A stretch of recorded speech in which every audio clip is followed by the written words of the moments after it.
Let's talk about it. Barbers are using the high cost of goods as a reason why their prices have nearly doubled, tripled in the last several years. Let's get into the clips.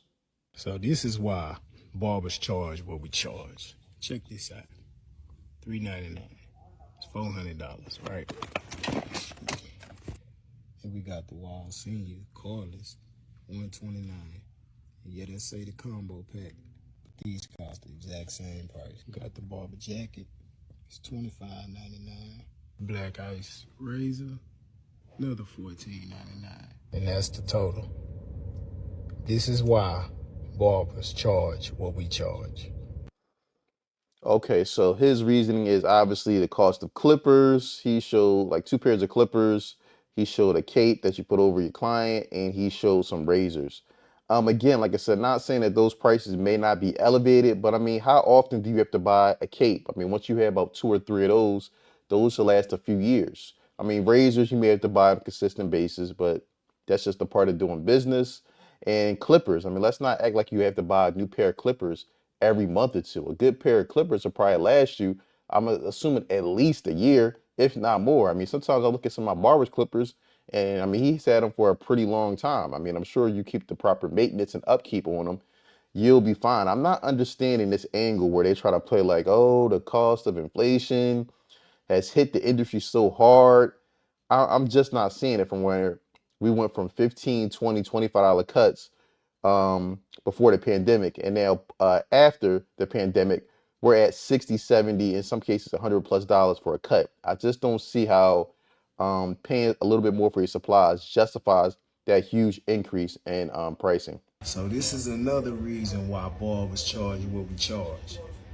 After spending long hours, cutting y'all hair, getting y'all fresh, we gotta come behind y'all and clean up the mess. Sometimes it's a big dirty mess. All y'all gotta do is come in, get fresh, and leave. Again, this is where you're going to lose a lot of people at. So his logic and reasoning is another reason why barbers have to charge more is because they have to clean up the hair that they cut off your head. Isn't that a part of being a barber, cleaning up? I mean, I don't understand. That's like if any job you work at, when you're finished at the end of the day or throughout the day, don't you clean your workstation, make sure it's orderly and well kept, especially if you're sharing that station or area with someone else. I mean, again, I don't see how that justifies this huge increase in prices where you have barbers literally charging $60 to $70, and that's without a tip. And then they get mad if you do not tip on top of that insane pricing. Charge what I charge as a barber for a list of reasons, and the list of reasons goes way deeper than just the fact that you're getting a nice ass haircut. You feel me? The first reason is I'm a professional. I put blood, sweat, and tears behind what I know, so I actually know what the fuck I'm doing. You feel me? Like, I'm professional enough for real to where you can sit in my chair not knowing what the fuck you want to get, and I know what questions to ask and how to pick your brain in the right way to find out what we gonna do with your head and what's gonna look best at the end of the day, what you gonna walk out with feeling the happiest. Number two, I'm an engaging ass barber, bro. I'm one of them barbers that'll sit here and really engage with the clients. Like, if you come in there and you don't feel like talking, I'll catch the vibe and I'll shut my ass up and I'll just cut your hair and do what I do. But at the end of the day, straight out the door, what you gonna get from me is straight nothing but engagement. You gonna get my complete attention, my complete focus. You could talk to me about anything. Anything that you tell me is gonna be confidential. It's like you sitting there talking to a therapist and a homie at the same time. Like, real life, you can sit in my chair and tell me you just got done blowing somebody's top off, and if you get arrested, just know it wasn't me. I ain't snitch on you, bro. Trust me, you paid me for that reason. There's a whole bunch of other reasons, but the last one I'm gonna give y'all is just because I actually run my business like a business should be run in the first place. Everything is professionally set up. You don't have to wait on a text back from me or a response from me. You can go on a website and look at whatever time you want and book that time and walk in, and I'm gonna be there. If I'm late, I'm gonna make up for it. If you're late, you're gonna make up for it. I do deals, I do promos, I do giveaways. If you got your own business that needs support, and I'll support your business as well just because you supporting mine. Like, this is real life, a whole community that I got going on. That's why I charge what I charge in the first place. So all these people out here talking about, oh, $50 a cut, $100 a cut, that's too much. You got to see what you getting for that price. Bro, just cut people's hair, dog. Come on, man. I mean, he really said a bunch of nothing. Again, I don't need my barber to be a therapist. If I need a therapist, I'll hire one. Again, like I said, you notice that facial expression when he said, if you're late, you're going to pay for it. So yeah, he's already let you know you will be paying a late fee. Um, but then again, like I said, in my personal opinion, honestly, there's no reason why haircuts should cost more than really $40. And that's really with tip. I mean, you're really pushing it there. I mean, when you start talking 50, 60, 70, I mean, 100 is just absolutely insane, especially if I'm coming to you in your shop. There's no justification in my mind for a haircut to be triple digits. Again, haircuts at best, I don't care how sharp of a barber you are, last 3 to 4 days. That's your peak sharpness, 3 to 4 days. By the time you get to about a week and a half, you need another cut. So for me to pay $100 for a cut is absolutely insane. I mean, especially when we just think about it, literally before the pandemic, cuts were $20. There's nothing you could tell me, no equipment that you have to purchase that justifies you going from 2025 to 60 to $70.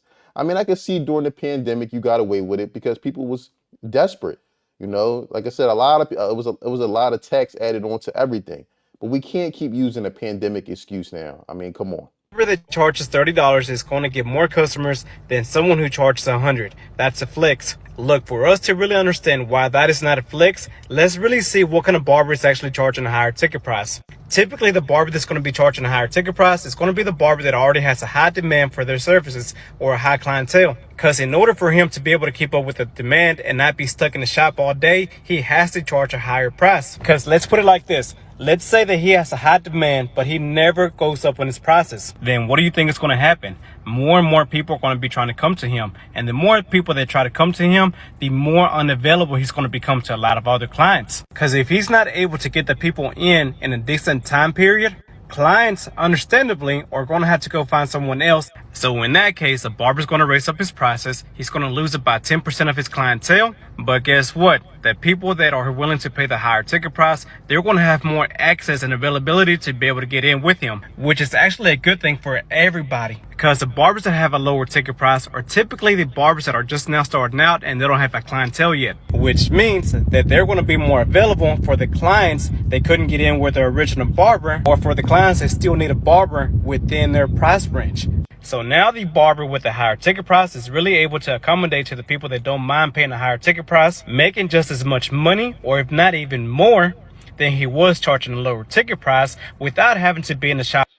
All right, he's being a little bit long-winded here, pretty much saying, like I said, okay, essentially the point he's attempting to make here is um, the barber that charges $30 as opposed to the barber that charges $100. Yes, if you raise your price to 100, you may lose in his example 10% of your clients, but obviously you're going to be making it up with the clients that are paying so much more.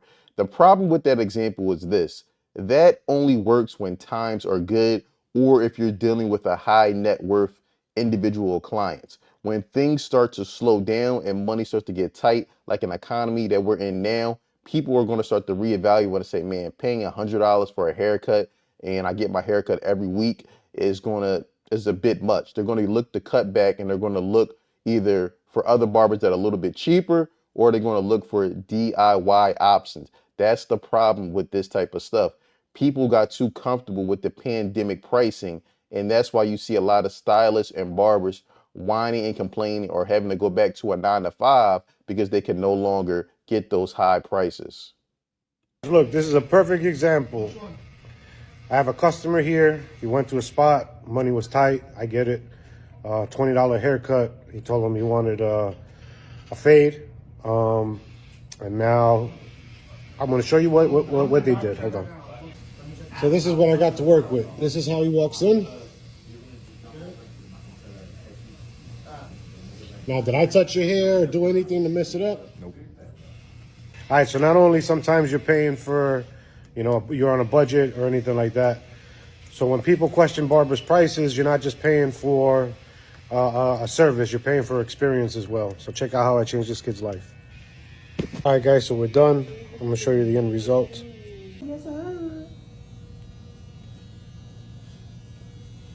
You guys tell me what you think. Like, comment, share. I don't know. Let me know if I did my job. What do you guys think? Thank you. Peace. Again, I mean, he definitely did a good job, but then again, my question is, people were getting those same type of cuts that you see at the end of this video before the pandemic for the same $20, $30. So again, it's not so much that that barber was charging $30. It's just that that barber didn't know what he was doing. So trying to use that as an excuse to justify these elevated prices, I disagree with. Are barbers' prices going up in 2023? Now I'm sure everyone has noticed the crazy rise in barbers' prices. Well, let's talk about it. I'm gonna break it down and explain it for you. For one, rent and overhead costs. We paying either booth rent or a commission. So if I'm paying 200, 250, 500, whatever, it can go pretty high, and I'm only charging $15, $20 for a cut. I'm not making any profit at that point. Two, we go to school for this. We literally go to school for this. We get a license for this. You call it a license, a degree, whatever you want to call it, but we go to school for this. We certified to do this. We are taking out loans. My loan was $18,000. I paid $18,000 for school. And there's barbers that are probably paying more than that. This is not a cheap profession to be in at all. On top of that, we have to buy quality tools, equipment, products to be able to put on your head and into your hair. So we're not using dirty tools. We have to buy sanitation products. It's so much that goes into it. It's not just showing up, cutting hair, and that's it. That's how we make it look, because we're passionate about this and we love what we do and we put our all into it. But it's not all it's cracked up to be, and it's not as easy as we make it look. We make it look simple because we're used to it and we've been doing it for so long. We practiced this profession for years and years and years on end to perfect it. So once it gets to a point where we're ready to charge, I didn't charge for a single haircut until I turned 17. So when it gets to a point we're ready to charge, man, respect your barber's prices, pay your barber's prices, tip your barber. That's another discussion for another day. It's D Blends, I'm out. Again, like I said, I had no problem with barbers, making a respectable living. We understand that the costs of goods are elevated. But again, like I said, I'm not expecting barbers to charge $15, $20 in 2024, 2025. I understand. 30, 40 with tip, especially we talking at 40, maybe 50, and that's still kind of pushing it. Maybe, like I said, in a California or New York where, costs are a little bit elevated, I can understand. But like I said, anything above that, it just doesn't make sense. And again, like I said, people have to understand certain occupation that you go into, there's going to be a certain cap when it kind of comes to the money. Again, you don't become a teacher and think that you're going to make doctor money. Again, like I said, these barbers and stylists are a little bit out of touch, you know, believing because you cut somebody's hair from, Basketball Wives or Love and Hip Hop, that now makes you a celebrity stylist and you could throw all this crazy tax on it. That's just not how it works. Why barbers charge a lot? Reason number one, the customer made us that way. Before the pandemic, haircuts were cheap. But when the pandemic came and forced barbershops to shutter across the country, the customers wouldn't stop calling us, even when infection rates were at an all-time high, and you'd see on the news that many people were getting infected in passing, while cities like ours were basically in a state of martial law. Would you believe customers still wanted to get a haircut? And with all the craziness that went on during those times, the customers wouldn't stop calling. Soon they grew desperate and started offering to pay double, triple, quadruple the amount. This happened globally, and globally, us barbers began to realize that the customer is willing to pay a whole lot more than what we originally thought. So after considering everything, barbers raised their prices. Reason two, inflation. Everything's expensive now, and barbers couldn't go down in price even if they wanted. Follow me. This makes absolutely no sense. Again, like I said, his main argument here is basically the pandemic.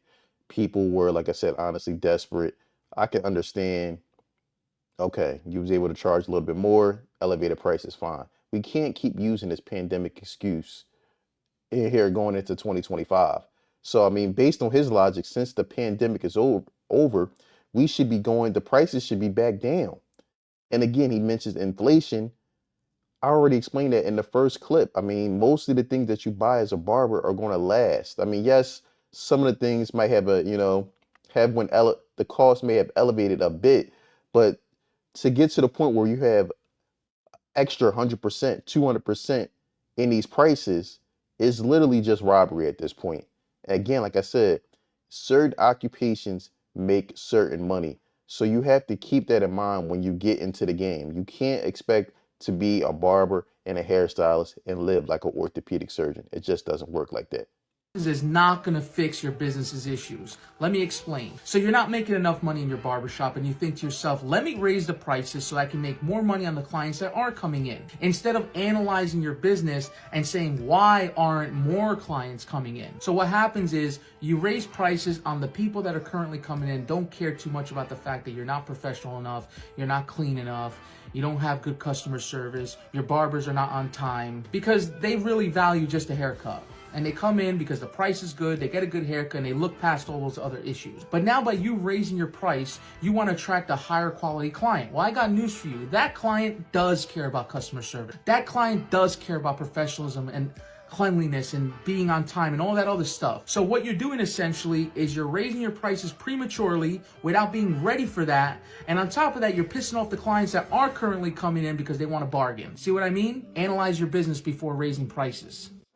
I definitely think that's solid advice. Again, like I said, a lot of barbers are definitely not ready for prime time pricing. Again, like I said, they do, their work is subpar, their work ethic is subpar, their professionalism is subpar, but they want to be paid top dollar, and that's just not how it works. Again, like I said, my understanding here is nothing wrong with barbers want to be paid a fair wage for their time and the expenses that they have to put out. But again, you have to understand before the pandemic, haircuts was 15, 20, $25. To try to justify cuts going for 60, 70, 80, $100+ because the cost of goods and clippers went up a few dollars. It just doesn't make sense. Again, like I said, you have to, when whatever occupation you decide to get into, you have to look at the numbers and say, hey, on average, this is what this occupation pays. If that's fine with you, good. If not, then you need to choose something else with a higher level of pay or have multiple streams of income. With that being said, I'm going to have Old Head take us out. Yeah, I dedicate this to all the barbers in the city of Houston. And you ain't getting another goddamn dime off of me. Good luck with your appointments and your $200, $300 goddamn haircuts. The hell with y'all. Y'all on some bullshit. And guess what? Y'all can kiss my ass. Facts. Don't forget to like, subscribe, and share. I'm out.